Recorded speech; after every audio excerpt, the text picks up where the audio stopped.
गुन्हेगार हा कितीही छोटा गुन्हेगार असू दे, मग शेवटी तो गुन्हेगारच आहे। या लातूर शहरामध्येच नाही तर पूर्ण महाराष्ट्रामध्ये पूर्णपणे गुन्हेगारीचे प्रमाण वाढलेले आहे। परमपूज्य डॉक्टर बाबासाहेब आंबेडकर यांनी सुद्धा संविधानामध्ये लिहिलेलं आहे की प्रत्येक गुन्हा करणाऱ्याला कुठला कलम, कुठला नियम आणि कुठली सजा लागू झाली पाहिजे हे संविधानामध्ये लिखित आहे।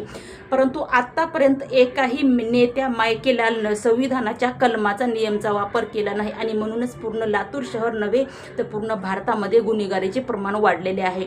मोदी खुर्चीवर विराजमान आहेत, परंतु त्यांना आपण हिजडाही म्हणू शकत नाही, कारण जे हिजडे आहेत तो बस स्टँडवर रेल्वे ठिकाणी आपल्या टाळ्या वाजून प्रामाणिकपणाने ते स्वतःचं पोट भरत आहेत। म्हणून मोदीला हिजड्याची उपमा देऊ शकत नाही, कारण पाप या बिचाऱ्यांचा अपमान केल्यासारखा आहे।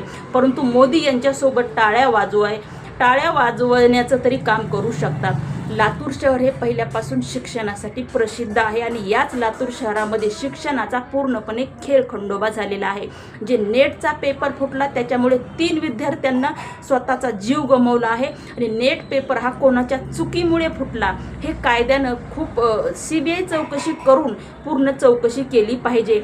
जर या पेपरच्या नेटचा पेपर फुटण्यामागे शिवराज जे मोठे गावकर आहेत त्यांचा जरी ह्याच्यामध्ये मोठा सहभाग असेल, गुन्हेगार ही कोणी असू दे, कुठलाही मायका लाल असू दे किंवा बाप दादा असू दे, शिवराज मोठे गावकरला सुद्धा सखोल चौकशी करून यांना सुद्धा कायमची जन्मठेप दिली पाहिजे, जेणेकरून कुठलाही क्लास चालवणारा मुलांच्या जीवनासोबत खेळला पाहिजे नाही। आणि जर ह्याच्यामध्ये शिवराज मोठे गावकरचा हात असेल तर त्यांचा जे क्लास आहे ते कायमचा सील झाला पाहिजे आणि त्यांना जन्मठेपेची सजा झाली पाहिजे।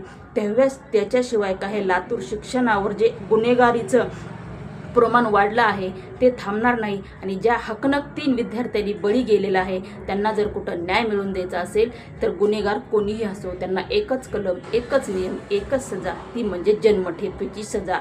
जय हिंद, जय महाराष्ट्र।